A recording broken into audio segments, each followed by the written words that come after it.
Hello viewers, আপনারা দেখতে পাচ্ছেন বাংলার মাটিতে ছড়িয়ে থাকা সোনালী রঙের কার্পেট।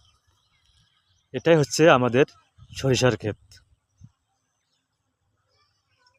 শীতের সকালে যখন কুয়াশার চাদর সরতে থাকে, তখন এই ক্ষেতগুলো যেন প্রকৃতির এক নীরব কবিতা হয়ে ওঠে।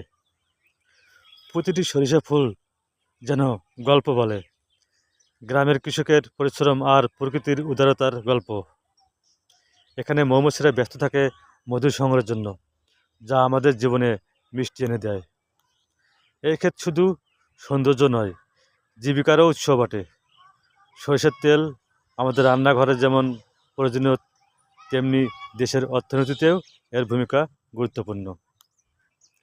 সরিষা ক্ষেত শুধু প্রকৃতির এক অনুপম দৃশ্য নয়, এটি আমাদের শিকড়, আমাদের ঐতিহ্য।